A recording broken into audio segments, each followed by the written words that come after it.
여러분들 혹시 간첩하면은 무슨 생각이 드시나요? 대부분은 뭐 영화나 드라마 이런 데서나 등장하는 그런 흥미로운 존재다 라고 생각하실 텐데, 그러다 보니 많이들 이제 한국에는 간첩이 없다라는 이야기를 하시곤 합니다. 그럼 정말 간첩이 사라진 걸까요? 최근 대한민국을 떠들썩하게 할 하나의 사건이 발생했죠. 바로 한국에서 활동하던 간첩이 잡혔다라는 소식이었는데요. 진짜 충격적인 건 현직 대통령의 대선 캠프에도 참여했다고 합니다. 많은 사람들이 인식하지 못한 채 간첩이 우리나라에서 활동하고 있었던 건데, 아직까지도 한국에서 활동 중인 이 간첩, 이들은 언제부터 어떻게 한국에 넘어와 활동을 했던 걸까요? 그리고 이들이 저지른 일들은 어떤 게 있을까요? 그럼 옛날에 있었던 간첩부터 최근 문재인 캠프에 있었던 간첩까지 싹 다 알아보도록 하죠. 자, 오늘의 1급 비밀, 아직도 살아있는 간첩, 우리나라의 간첩의 역사 편 지금 시작합니다. 간첩의 역사를 알아보려면 1950년 6.25 전쟁이 일어나기 전으로 돌아가야 합니다. 때는 1950년 6월 당시 남한의 분위기 혹시 알고 계신가요? 전쟁이 일어나기 직전이라 뭐 되게 불안하고 긴장하고 그럴 것 같은데, 사실 이때 남한은 꽤나 평화로운 분위기였습니다. 실제로 6월 24일까지 내내 발동되던 비상경계령도 해제되었을 정도였죠. 그러다 보니 이날 남한의 군인들 절반 이상이 외출 혹은 휴가를 나가 있었는데, 이런 상황에서 북한의 분위기는 어땠을까요? 뭐 예상 가능하듯이 전쟁을 준비하고 있었죠. 전쟁을 위해서 군 병력을 38선으로 옮기고 있었던 거지. 결국 6월 25일 북한의 남침으로 한국 전쟁이 발발합니다. 아니, 그런데 병력을 38선으로 옮기는 걸 한국군이 몰랐던 걸까요? 누가 봐도 북한이 조만간 남침을 할 것 같다 라는 징후가 있었던 건데 왜 막지 못했던 걸까요? 그 이유는 한 남자에게서 찾을 수 있었습니다. 그의 이름은 바로 성시백. 그는 김일성의 지령을 받고 서울에서 간첩 활동을 벌이던 사람이었는데요. 성시백은 남한에 있던 민족주의자들은 친북 세력으로 만들기 위해 포섭 활동을 펼치고 있었습니다. 그러니까 남한에서 세력을 키워서 몰락시키려고 했던 거지. 그의 세력들은 점점 불어났고 한국의 주요 기관에 침투했는데, 뭐 국회, 국방부 등 공작원만 무려 112명이었다고 하니 어마어마했던 거죠. 그럼 이들이 했던 건 뭐냐? 북한이 남한을 먹을 수 있게 여러 방면에서 도움을 줬습니다. 뭐 국회에서는 미군 철수를 요구하기도 했고, 국방부에서는 주요 기밀을 빼다가 북한으로 보내기도 했죠. 결국 북한은 이들에게서 받은 정보를 바탕으로 전쟁을 일으키는데 많은 도움을 받았던 겁니다. 이렇게 전쟁 전까지 간첩으로 활동했던 성시백이 최초의 거물 간첩이라고 할 수 있죠. 그렇게 6.25 전쟁이 끝이 나고 남과 북이 확실히 나뉘어졌잖아요. 그런 상황에서 북한은 또 무슨 짓을 했을까요? 당연히 남한을 공격할 기회를 엿보기 위해서 간첩을 전문적으로다가 양성하기 시작합니다. 그들이 원하는 건 단 하나였는데, 바로 적화통일, 남한 내에 친북 세력을 만들어서 봉기를 일으키려던 거였죠. 그러니까 남한 내 세력들이 들고 일어나면 북한은 손쉽게 통일을 하겠다 라는 생각을 했던 거지. 그렇게 북한은 남한에 간첩들을 보내기 시작하는데요. 1968년에는 전라도 임자도에서 세력을 키우던 간첩단이 체포되기도 했습니다. 이때 무려 158명이 검거되었는데, 이 중 가장 핵심 인물이었던 김종태는 사형 선고를 받았죠. 이 사람이 어떤 짓을 했냐면, 야, 너네 이 자본주의가 좋냐? 저 북한 봐봐, 공산주의니까 얼마나 살기 좋아, 이런 식으로 공산주의적인 학생들에게 사상교육을 펼치기도 하고, 뭐 대학 교수, 뭐 국회의원 등을 만나서 포섭하기도 했죠. 그런데 박정희 대통령 이후로는 강력한 반공 분위기가 자리 잡기 시작하면서 간첩 검거율이 올라가기 시작했는데요.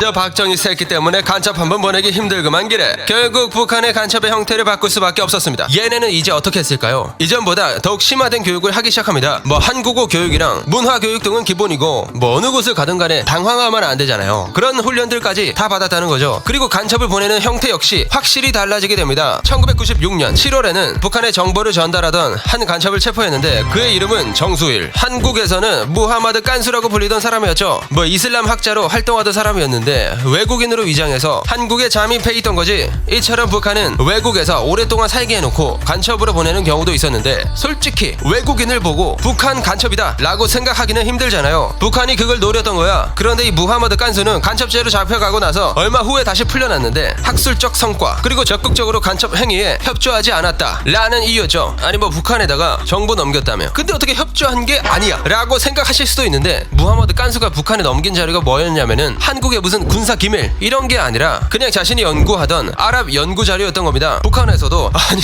이딴 걸 뭐하러 보내는 게니? 라며 화를 낸 적도 있을 정도니까. 이 밖에도 부부가 같이 간첩으로 활동했던 적도 있었는데요. 1997년 울산에서 최정남, 강현정 이 두 명의 간첩이 체포됩니다. 이들은 북한에서 간첩 훈련을 받은 부부 간첩단이었죠. 아무래도 부부로 활동하다 보니까 의심을 사기 힘들었던 거지. 뭐 검문 검색도 쉽게 피할 수 있었다고 하니까 그래도 당연히 이 부부 역시 체포되었는데, 남한으로 넘어온 지 3개월 만에 체포되었던 부부였다고 합니다. 그런데 이 부부 중 아내인 강현정은 체포 직후 스스로 목숨을 끊었죠. 뭐 지금도 그렇겠지만 이때부터 자살 교육까지 받았던 겁니다. 아니 그럼 간첩은 몰래 들어와서 정보 캐내는 사람만 있냐? 라고 생각하실 수도 있는데 물론 다른 형태의 간첩도 존재했습니다. 바로 무장공비. 남한의 정보를 얻는데 보낸 간첩 말고 직접 남한에게 타격을 입힐 간첩도 양성 중이었던 거지. 그러니까 1968년 1월 21일 북한에서 무장공비가 내려옵니다. 그들은 38선을 넘어서 남한으로 침투했죠. 그들의 목적은 단 하나, 박정희 사살. 하지만 그들은 임무 수행 도중 위기에 봉착합니다. 임무 수행 도중에 들켜버린 거야. 그들이 누구였냐면 나무꾼 우씨 사형제였는데 이들은 이미 죽은 목숨이나 다름이 없었던 거죠. 발견했으니까 죽여야 되잖아요. 그런데 이 우씨 형제 중 한 명이 기지를 발휘합니다. 드디어 인민 해방을 위해 북에서 전사들이 내려왔구나. 얼른 저희를 해방시켜 주십시오. 이런 식으로 그들을 환영하는 척을 했던 거죠. 아니 이렇게까지 하는데 이 사람들을 죽일 수는 없잖아. 그래서 이러한 이유와 함께 이 형제들을 죽이지 않았습니다. 그렇게 풀어준 형제들은 다음날 파출소로 달려가서 신고를 했죠. 그런데 이미 무장공비들은 수색망을 피해서 청와대로 가고 있던 중이었는데 그런데 여기서 한 가지 문제가 더 발생합니다. 어두운 밤 그리고 눈 덮인 산을 타고 가다 보니까 이게 시간이 안 맞았던 거야. 그래서 어쩔 수 없이 산 말고 그냥 도로로 가기로 했던 거죠. 그러다 그때 우연히 경찰을 마주하게 되는데요. 그 즉시 총격전이 시작되었습니다. 이때 경찰서장은 총상으로 숨지게 되었고 당황했던 무장공비들은 다 흩어지게 되죠. 이런 사건이 벌어지자 수도경비사령부가 투입되었는데 결국 북악산에서 벌어진 교전 끝에 공비들을 모두 소탕했습니다. 31명 중 29명이 사살됐고 미확인 1명, 생존자 김신조는 투항했죠. 이게 그 유명한 김신조 사건입니다. 이 사건 이후로는 잠수정을 타고 들어오는 무장공비들도 있었는데요. 그런데 이 무장공비들은 시간이 지나면 지날수록 사라지게 됩니다. 아무래도 우리나라의 군사력이 계속 강해지다 보니까 내려보내봤자 소용이 없었던 거지. 그렇게 최근 2000년대 들어서는 간첩 관련된 사건이 많이 사라진 느낌이 많이 들죠. 그러다 보니 이제는 간첩하면 드는 생각이 아직도 간첩이 있어? 뭐 이런 느낌이 드는데 그런데 진짜 북한이 간첩을 보내지 않고 있는 걸까요? 2021년 7월 29일 정말 충격적인 일이 세상에 밝혀집니다. 바로 한국에서 활동 중인 간첩을 체포했다라는 소식이었죠. 이들은 시민단체를 결성해서 활동을 했는데 북한에서 지령을 받고 공작금까지 받아서 활동했을 만큼 꽤나 중요한 역할을 했던 겁니다. 실제로 이들이 잡히고 나서 컴퓨터를 딱 까보니까 충성을 맹세하는 혈서도 발견되었던 거지. 그러면 이들은 한국에서 무슨 짓을 했던 걸까요? 뭐 여러 활동들을 했지만 그들이 한 짓 중 가장 대표적인 건 F-35 도입 반대 운동이었는데요. F-35 스텔스 전투기 다들 아시나요? 이게 미국 전투기 중 하나인데 압도적인 성능을 자랑하는 전투기라고 합니다. 근데 이걸 도입하는 걸 반대했다는 거지. 아무래도 이런 전투기가 한국에 들어오면 북한 입장에서 큰일이 나는 거니까 그렇게 이런 간첩짓을 하던 사람 4명 중 3명이 구속되었는데 진짜 문제가 뭐냐면 이 구속된 3명이 지난 대선에서